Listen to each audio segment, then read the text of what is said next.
हरियाणा के मनोहर लाल खटारा की सरकार, आगे नाथ न पीछे पगहा, बगैर लगाम का कूदे गधा। इनके घर परिवार में तो कोई है नहीं। ये क्या जाने कि बच्चों का दर्द क्या होता है, ये क्या जाने कि पिता का दर्द क्या होता है, ये क्या जाने कि भाई का दर्द क्या होता है। महर्षि वशिष्ठ ने रामायण में कहा कि जो निसंतान होगा वो लोक कल्याण की बातें नहीं करेगा। मतलब ये रनवे इनका कोई नहीं, आगे नाथ न पीछे पगहा, बगैर लगाम का कूदे गधा। मनोहर लाल खटारा का स्टेटमेंट आपने सुना होगा। अपने कार्यकर्ताओं को कहते हैं कि हजारों की संख्या में लठैत तैयार करो और जहां जहां किसान आंदोलन पर बैठे हैं उन पर प्रहार करो। जेल जाओगे और बड़ा नेता हो जाओगे, बाकी हम सब संभाल लेंगे। अरे भैया मनोहर लाल खटारा, ये देश आपके बाप की जागीर है, ये देश आपके बाप की बपौती है कि आप तमाम भाजपा आरएसएस के लोग ये डकैती डालने के लिए कह रहे, लोगों को मारने पीटने के लिए कह रहे। ये गांधी और बुद्ध का देश और ये सावरकर और गोडसे की नाजायज औलादें ये तय करेगी कि लोग प्रदर्शन न कर सकें। ये तमाम बात पूछता है भारत और थूकता है भारत। दूसरी बात, जो प्रधानमंत्री का स्पीच अगर 2014 का देखिएगा तो कह रहे थे, भाइयों एवं बहनों, मित्रों, मैंने तो ठान रखी है कि 16 मई के बाद जब चुनाव का नतीजा आएगा, नई सरकार बनेगी, जिस पर जो केसेस होंगे उन सभी गुनाहगारों को, चाहे वो भाजपा का हो, एनडीए का हो, सबको सुप्रीम कोर्ट को बोलकर सबको जेल भेजेंगे। और जो कपड़ों से पहचानिए, बाप रे बाप, इतना बड़ा अद्भुत 8वां अजूबा, नाला से गैस बनाने वाला, चावल के भूसी से तेल बनाने वाला, कपड़े से पहचानने वाला, वो वैज्ञानिक कंफ्यूज कैसे हो गया? ये पूछता है दाढ़ी वाले बाबा नरेंद्र मोदी जी, आपने जो जुमले बोले थे, आपके जुमलों ने देश को गर्त में ढकेल दिया, देश को मजबूर कर दिया। आपने कहा था कि जिन लोगों पर आपराधिक प्रवृत्ति की धाराएं दर्ज होंगी, पूरा विश्व मुंह से बोलता है। हमारे देश के प्रधानमंत्री नरेंद्र मोदी पता नहीं कहां से बोलते आज तक देश को ही नहीं पता है। कंफ्यूज प्रधानमंत्री है। जो बात बोलता अपने को सलमान खान समझता है, वो डिफिनिट नहीं करता है। प्रधानमंत्री जी अजय मिश्रा जी 1990 के दशक में आए, भारतीय जनता पार्टी में शामिल हुए, भारतीय जनता पार्टी में जिला महासचिव के पद पर रहे, खीरी में डीसी बैंक के चेयरमैन बने। 2012 में इन्होंने विधायक बना। पहली बार उन्होंने 22,000 वोट से आरे उस्मानी जो सपा के विधायक थे उनको हराया। 16वीं लोकसभा में मई 2014 में वो सांसद बने। 17वीं लोकसभा में 2019 में दोबारा सांसद बने और 7 जुलाई को 2021 को ये मंत्री बनाए गए, ये कहकर कि उत्तर प्रदेश के ब्राह्मण नाराज हैं। तो अब एक बात बताइए, आपने ब्राह्मणों को बदनाम करने, किसानों की हत्या करवाने के लिए मंत्री बनाया। जो दुर्दांत अपराधी जिस पर कई धाराएं दर्ज थी, प्रधानमंत्री जी आपने ऐसे लोगों को मंत्री बनाया। 9 अगस्त 1990 को 8 आदमियों पर एफआईआर दर्ज था, जिसने लखीमपुर के तिकोनिया में थाने में हथियारों से लैस होकर मारपीट करने, वल्वा करने का आरोप था। लेकिन अब तो आशीष मिश्रा की गिरफ्तारी हो गई ना। अरे भैया, सांप का बच्चा सांप ही होगा कि सांप का बच्चा हाथी हो जाएगा? बताओ ना आप हमको। बिल्ली को रखवाली मिलेगा क्या? एक दुर्दांत गुंडा मवाली को आप गृह राज्य मंत्री बनाओगे, एक तारीपार को गृह मंत्री बनाओगे, एक मानव तस्करी करने वाले को दूसरे को गृह राज्य मंत्री बनाओगे, तो कानून व्यवस्था बेईमानी है। ये गांधी योगी जी तो कह रहे हैं कि आरोप सिद्ध होगा तो कार्रवाई होगा, आप लोग रट लगा रहे हैं। अरे तो प्रभात दुबे हत्याकांड का मामला काहे नहीं उठाते आप? आरोप सिद्ध हो गया, अब वही तो मैं बता रहा, 8 जुलाई 2003 को तिकोनिया में थाने में 24 वर्षीय प्रभात गुप्ता हत्याकांड में देश के जो दुर्दांत अपराधी गृह राज्य मंत्री, गुंडा मवाली गृह राज्य मंत्री मिश्रा उर्फ टैनी महाराज का नाम था, जिस सिविल कोर्ट ने जो फैसला दिया 29 तारीख को बरी किया और 30 तारीख को रिटायर हो गए। वही बात हो गई, राफेल का फाइल दबाओ और राज्यसभा का सदस्य बन जाओ। लेकिन 4 आदमी तो बीजेपी को मारे गए ना। अरे भैया एक बात बताओ, आपके घर पर कोई चढ़ के आएगा, आपके परिवार को मारेगा, आप छोड़ दोगे? सेल्फ डिफेंस का नहीं लागू होता है? क्या करने गए थे वहाँ पर? आप झकमराने गए थे। जब किसान आंदोलन करके जा रहे थे तो आपने पीछे से क्यों कुचला? अगर ये वीडियो लीक नहीं होता, क्या गांधी और बुद्ध के देश में आंदोलन करने वाले, अपने अधिकार के मांगने वाले लोगों पर गाड़ियों से कुचल दोगे? हैं? लाल, अरे सुन तो लो, लाल किला की घटना का भी वीडियो वायरल नहीं अगर नहीं होता तो आप किसानों को क्या कहते? भाजपा के नेता तो कह ही रहे कि ये खालिस्तानी हैं, ये भरवे हैं, ये मवाली हैं, ये शराबी हैं। भैया तो कौन है? सारे गुण भारतीय जनता पार्टी में मिलेंगे, आप समझिए। वही क्रिमिनल केस। अरे सुन तो लीजिए, टिकैत जी ठीक कह रहे हैं क्या एक्शन का रिएक्शन होता है? एक्शन का रिएक्शन नहीं होता है। नहीं, ठीक कह रहे हैं कि आपकी जब जान पर बनेगी तो आप सुरक्षा में क्या करोगे? भीड़ को, जहां लाखों की भीड़ है, किसान शांतिपूर्वक वापस जा रहे थे, किसानों के ऊपर स्क्रिप्टेड फिल्मी स्टाइल में, पहले के फिल्म में होता था, रियल लाइफ में नहीं होता था, रियल के लाइफ में होता था कि गुंडा मवाली कुचलते हुए भाग गया और सब के सब उसको बचा रहे। तो आप नहीं देखा? आप नहीं देखे? भगवा दर्पण पहने थे, आप भी अंधभक्त हैं, आपने नहीं देखा? आप उनके बयान से सहमत हैं? किसके बयान?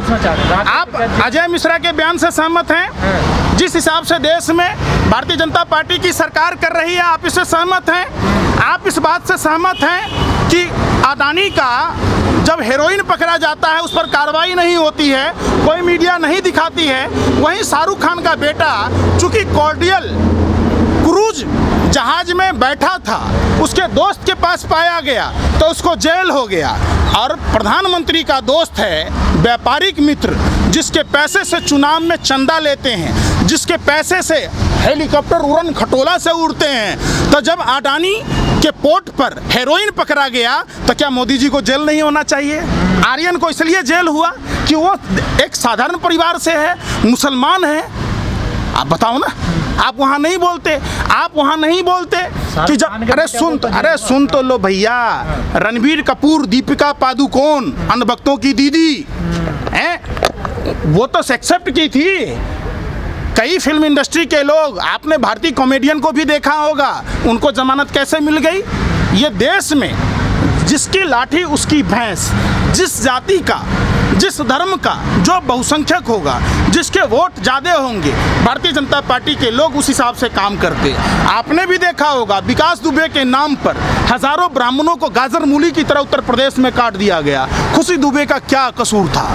आपने देखा होगा अभिकांत ठाकुर सिर्फ उत्तर प्रदेश के गुंडा मवाली मुख्यमंत्री के खिलाफ चुनाव लड़ने की घोषणा किया, पूर्व आईजी के साथ आतंकवादियों जैसे सलूक हुए।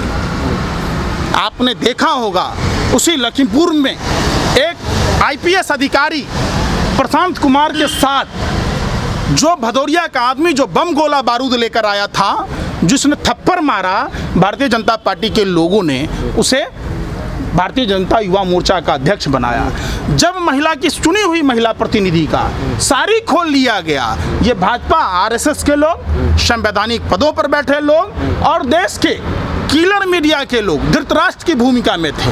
तब आपने देखा अमृत महोत्सव मना रहे और कह रहे योगी आदित्यनाथ जैसा कोई मुख्यमंत्री नहीं है, पूरे देश में उत्तर प्रदेश इतना विकास कहीं नहीं हुआ है। हमारे यहाँ कहता है जब फटता है ना तो मल्हार गाता है। ये प्रधानमंत्री यही अहंकारी दम्भी है। देश ने देखा कि जिंदों को अस्पताल में जगह नहीं है, अस्पताल में बेड नहीं मुहैया हो रही है, जो मृत आत्माएं थी, मृतक शरीरों को शमशानों में टोकन मिल रहे थे। आप जाइए ना भाई, प्रधानमंत्री क्या बोलता है आपको पता है? आदर्श गांव की बात बोली थी प्रधानमंत्री ने। अरे सुन तो लो, दूरदर्शी है, दूरदर्शी तो इतना बड़ा है कि गर्त में ढकेल दिया। जो विश्व का तीसरा महाशक्ति देश था, वो देश बांग्लादेश से पीछे चला गया। पाकिस्तान डर रहा है ना सर, पाकिस्तान कांप रहा है ना। पाकिस्तान डे पर तभी तो बधाई दे रहे हैं, डर से दे रहे हैं इमरान खान को। सो बताइए ना, पाकिस्तान को जो बधाई दे रहे प्रधानमंत्री डर से दे रहे क्या? अपनी माँ के लिए साड़ी ला रहे, माँ के लिए चादर ला रहे। इतने चटोरे प्रधानमंत्री कि हैदराबाद और मुरादाबाद की बिरयानी पसंद नहीं है, इनको पाकिस्तान की बिरयानी अच्छी लगती है। लोग कह रहे हैं मोदी के अलावा विकल्प तो है ही नहीं हमारे पास, विकल्प है ही नहीं हमारे पास। अल्लाह मेहरबान तो गधा पहलवान, वही वाली बात है। अगर आप किसी को भी ABCD बैठा देंगे, इससे पहले मोदी का कोई नाम था, और क्या विकल्प नहीं है? आप विकल्प नहीं है, आप निठल्ले हैं, निकम्मे हैं। हिंदुस्तान पूरा 135 करोड़ आबादी मोदी से कहीं बेहतर सोचता है। मोदी की तरह, मोदी की सोच सावरकर की सोच है, गोवलकर की सोच है, गोडसे की सोच है, अपने ही मुल्क को बर्बाद करने की सोच है। गोवलकर ने कहा था, अरे सुनिए ना, ऊंची सोच लगते हैं। गोवलकर ने कहा 95% लोगों को गरीब बनाना। आज उसी बात पर गरीब, समझो बात को, आज पहली बार ऐसा हुआ जो प्रधानमंत्री, अब तक विश्व में कहीं कोई भी देशों के प्रधानमंत्री अपने देश के निर्माण के लिए संपत्तियां बनाते हैं। ये पहला ऐसा बेवरा प्रधानमंत्री, नशेरी प्रधानमंत्री, निठल्ला निकम्मा प्रधानमंत्री, निर्लज और बेशरम प्रधानमंत्री, महानीच प्रधानमंत्री जो अपने ही देश को गुलाम बनाने की सोचता है। आप एक पंकज जी लड़ाई कैसे लड़ोगे? विपक्ष तो कमजोर है, बिल्कुल बर्बाद है, खत्म है, कैसे? अरे भैया, हम भारतीय हैं। 200 सालों से अधिक गोरे अंग्रेजों की हुकूमत थी। जब अपने पर बन आती है ना, जब भारतीयों के दिमाग में घुस जाता है, तो गोरे अंग्रेजों को 7 समुंदर पार खदेड़ दिया था।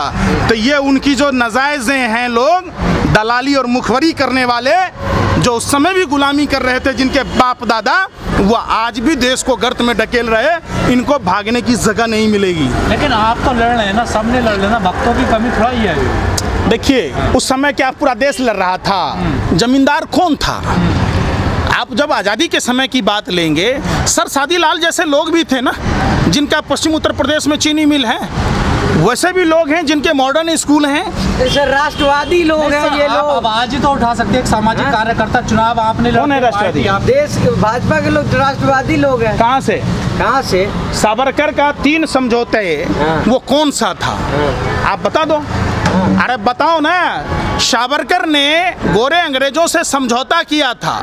गांधी, नेहरू, कांग्रेस और मुसलमान तीनों का विरोध करेंगे, उसका साथ देने के लिए जिन्ना था। आप समझिए, तो जिन्ना के साथ मिलकर उन्होंने सरकार बनाई और अखंड भारत को खंड खंड किया। आप सुनिए ना। अरे भैया, काहे बिलबिला रहे हो? कुत्ता के पूंछ पर लात पड़ गया, कुत्ता बिलबिलाता, ऐसे बिलबिला रहे हो? सुनो तो सही पूरी बात। श्यामा प्रसाद मुखर्जी जो उनके आइकॉन हैं, जिनकी आइडियोलॉजी मानते हैं, श्यामा प्रसाद मुखर्जी भारत का गद्दार, भारत का कायर, बुज़दिल, गोरे अंग्रेजों का दलाल, जिसने 1942 में भारत छोड़ो आंदोलन को कुचलने के लिए श्यामा प्रसाद मुखर्जी ने चिट्ठी लिखी। आज वो भारत का हीरो नहीं हो सकता। वह बुज़दिल, कायर, भारतीयों का गद्दार, आज को उसको बनाया जाता है? बताइए, देशभक्त है नहीं? अरे फिर देशभक्त हुआ। गोरे अंग्रेजों को चिट्ठी लिखा। गोरे अंग्रेज श्यामा प्रसाद मुखर्जी और सावरकर का जीजा फूफा लगता था। सावरकर, आप सुनो ना रे, सुन लो। जो माफी मांगा अंग्रेजों से हो गया वीर, और जो सलवार पहन के भाग गया वो हो गया अमीर। और जो 10 लाख का बूट, माने समझिए 5 लाख का बूट, 10 लाख का सूट पहनता, वो कहता मशरूम की सब्जी खाता है, 1.5 लाख का कलम और 1.5 लाख का चश्मा रखता है, कहता है मैं फक्कर फकीर। तो पूरा 135 करोड़ को बना दो। सबसे पहले योगी जी ने शुरू कर दिया, कह रहे हैं नाम बदलना। आप योगी किसको कहते हैं? अरे सुन तो लो यार, अपना नाम अजय सिंह बिष्ट से योगी आदित्यनाथ कर लिया। आप अपना नाम राजा हरिश्चंद्र रख लो, राजा के राजा हो जाओगे, सत्यवादी के सत्यवादी हो जाओगे। लखनऊ का नाम लंदन करवा देते। जो लखनऊ का नगरीय इंफ्रास्ट्रक्चर ध्वस्त हो चुका था, घर घर स्विमिंग पूल, माँ गंगा खोज रही थी लखनऊ में, इलाहाबाद में। अरे सुनो, बनारस तो बन गया, पूरे विश्व के लोग आ रहे हैं ना, आपको दिख रहा है। आप अंधे हो, आप लोग एक आतंकवादियों से भी ज्यादा गए गुजरे हो। आतंकवादी एक जगह बम फोड़ सकता है, भारत की किलर मीडिया, दलाल मीडिया 1000 आतंकवादियों से भी गई गुजरी है। आप जाओ ना, अरे सुन लो, अरे सुन ही नहीं रहे यार, अरे सुन तो लो, अरे बर्दाश्त नहीं होगा। तो मुख्तार अब्बास नकवी क्या है भैया? चुनाव से पहले अरे भैया, मुख्तार अब्बास नकवी कहाँ है? कौन है? सुब्रमण्यम स्वामी अपनी बेटी की शादी कहाँ किया? भाजपा का जनरल सेक्रेटरी रामलाल अपनी बेटी का शादी फरजान करीम से क्यों किया? क्यों किया? शाहनवाज हुसैन को दामाद बनाया। हम जैसे 100 करोड़ हिंदू नहीं थे, हम ये नहीं बनाते, हमारे भाई को दामाद बनाते। अरे इनका शकल खराब लग रहा, इनको दामाद जीजा बना लो, उनको बना लो। जातिवाद खत्म कर रहे हैं। कौन जातिवाद? जातिवाद। लव जिहाद क्या है? अरे लव जिहाद क्या है बताओ? बहला फुसला रहे थे लोग, ये तो प्यार मोहब्बत। अरे हम तो बगैर दहेज के कर लेंगे। कोई भाजपा नेताओं को कहिए कि हमको जीजा बनाए, अपना बनाए, दामाद बनाए। क्यों नहीं बनाए? क्यों बनाए मुख्तार नकवी को? अरे अरे भैया, गौ हत्या पर मुंशी कीजिएगा। लव जिहाद नहीं है वो, शाहनवाज नकवी का उनको प्यार है। अच्छा, लव जिहाद नहीं है वो। जो बन गए जीजा हो गए यार, बाकी सब गद्दार हैं। कमाल की बात करते हो यार। थोड़ी ना उन्होंने साजिश के तहत कोई, तो वो भी तो लव जिहाद प्यार ही है। लव मतलब क्या होता है? प्यार। तो कौन सा जिहाद हो गया? आप बताओ ना। आपने किया तो लीला, दूसरे ने किया तो कैरेक्टर ढीला। माने आप अपनी बहन बेटियों को नहीं रोको, वो उसको स्वतंत्र छोड़ दो, जिससे मर्जी करो। भाजपा में कम से कम 50 ऐसे नेता हैं जिनके भतीजी बेटी बहनें मुसलमानों से शादी कर रखी है। ये सब मत समझाओ। आपको दिक्कत क्या है? अरे आपको दिक्कत तो आप जैसे दलालों को है कि आप मुख्तार अब्बास नकवी से सवाल नहीं पूछते। आप सवाल पूछो ना। हमें तो दिक्कत नहीं, आपको दिक्कत है। हमको कोई दिक्कत नहीं है। लव जिहाद का कानून हटवा दो, 3 तलाक पर सजा का प्रावधान। अब पत्नी बगैर बताए। अरे सुन लो ना, अरे सुनो सुनो, एक मिनट पत्रकार महोदय, इन्होंने कहा ना दिक्कत हमें इसलिए है। आप चाहोगे कि नरेंद्र मोदी जैसा पति मिले? आप चाहोगे? और बिल्कुल हम जैसा भाई नहीं चाहेगा कि नरेंद्र मोदी जैसा बहनोई मिले। कोई बाप नहीं चाहेगा कि नरेंद्र मोदी जैसा निकम्मा निठल्ला जो शादी करके हिंदू धर्म के खिलाफ अपनी पत्नी को छोड़ दे। हिंदू धर्म में मांग में सिंदूर भरना कोई दस्तूर नहीं है। ये पर्सनल लाइफ में फिर यार अटैक करते आप एक बात, अरे सुन तो लो, ये पर्सनल लाइफ है। प्रधानमंत्री का पद क्या है? सार्वजनिक है। अरे सुन लो ना, फैलो ये बात। आप लोग ना गोबर को च्यवनप्राश समझ के खाते हो। बस आपको भी सुभाष चंद्रा की तरह सांसद बनने हैं। आपको भी रिपब्लिक भारत के अर्नब गोस्वामी जैसे पात्रा हो रहे हो आज। आप भी संबित पात्रा। मैं तो संदीप पात्रा का बाप हूँ। संदीप पात्रा अगर माँ का दूध पिया, भाजपा आरएसएस का कोई प्रवक्ता हमसे डिबेट करके देखे, औकात बता देंगे छठी रात का दूध। वो ऑडियंस में बैठ के किराए के वो जो मदारी का खेल दिखाता है, अपने आदमी से मंजन खरीद रहा होता है। मैं छठी रात का दूध याद करा दूंगा। बीजेपी के किसी नेता की माँ ने दूध नहीं पिलाया जो हम जैसे को नेशनल चैनल में बिठा के सवाल पूछ ले। खुला चुनौती है। ऐसी बात कह रहे हो यार। कन्हैया कुमार से देखो, खैर वही बात, आप इटली पहुंच जाओ। अरे सुन लो ना भाई, फिर सुन लो ना। आप पर्सनल अटैक नहीं किए। आप जाके बोलते उत्तर प्रदेश के ढोंगी अपराधनाथ को, जिसने देश के महिलाओं को गाय भैंस से तुलना की, जिसने कब्र से निकाल कर रेप करने की बात की। आप पूछते उससे अब्बा जान किसको बोला? अगर उससे पूछे कि तेरा फूफा जान कौन है ढोंगी अपराधनाथ, तेरा तो अब्बा जान जिसने पैदा किया, तू उस अब्बा जान को देखने नहीं गया, अपने बाप को बदल लिया। अरे देश संकट में काल चल रहा था। भैया सुनो ना, देश प्रथम। अरे सुन लो, देश प्रथम। देश प्रथम तो तब होता जब 31 दिसंबर को WHO ने कहा और देश के प्रधानमंत्री दिल्ली में चुनाव नहीं कराते, ट्रंप की गुलामी नहीं करते, माने फ्लाइटों को रोकते, तब समझ में आता। इन्होंने तो अपना काम बनता, बाहर में जाए जनता, मस्तराम मस्ती में, आग लगे बस्ती में, पूरे देश को जला दिया। जैसे रावण ने धर्म के लिए लंका को जलाया, देश का कुकर्मी प्रधानमंत्री नरेंद्र मोदी ने अधर्म के लिए, अपने सत्ता के अहंकार के लिए पूरे देश को कोरोना की आग में झोंक दिया। अयोध्या में दीप महोत्सव मनाया जा रहा। प्रधानमंत्री फिर कहे लखनऊ में कि दीप महोत्सव मनाया जाएगा। है कान का भी है, सुनोगे। उसी लक्ष्मी बंगाल के चुनाव में 24 लाख बेघर लोगों को घर देने की बात देश के प्रधानमंत्री ने की। जो अरे सुन तो लो मैडम जी, सुनो, सुनने के पैसे नहीं लगते, ये मोदी जी का समय नहीं है। जो सभी फोनों में 28 दिन का महीना बना दिया, 13 महीने का साल, और उन्हीं पर टेलीकम्युनिकेशन कंपनियों से चंदा ले लिया। आप सुनने के पैसे नहीं लगते थे, उसके भी लगा दिया। बैंकों में ट्रांजैक्शन के नहीं लगते थे, जैसे गब्बर सिंह देखा है ना, गब्बर सिंह को कोई नहीं था फिर भी डाका डालता था, तो मोदी जी को भी कोई नहीं है फिर भी डाका डाल रहे। लेकर कहाँ जाएंगे अगर डाका डालेंगे? तो पीएम केयर फंड का पैसा कहाँ गया है आपको पता? अगर आप रोटी खाते हो, अरे आप लोग तो हमारा कुत्तों से भी गए गुजरे हो, सवाल ही नहीं पूछते। कुत्ता भी जिस मालिक का रोटी खाता है सवाल पूछता है। आप पूछो ना सवाल कि भाई जो पीएम केयर में पैसे आए, आप सुनना भैया, बीजेपी का तोड़ के आपके पास है। हाँ। पूरा देश तोड़ है। ये भारत है साहब। जब भारत की जनता जाग जाती है, जब अपने पर आ जाती है, तो गोरे अंग्रेजों को जैसे लतिया के जुतियाते 7 समुंदर पार भेजा। ये भाजपा आरएसएस के जो इनकी जो नजायजें हैं उनको भी भारत की जनता है लगता है आपको जागने चुकी है। हरियाणा में हाफ, झारखंड में साफ, महाराष्ट्र में सुपरा साफ, दिल्ली में बाप रे बाप, बंगाल में इनका हुआ मुंडन साफ, और देखिएगा उत्तर प्रदेश उत्तराखंड जैसे 5 राज्यों में इनका होगा मुंडी साफ।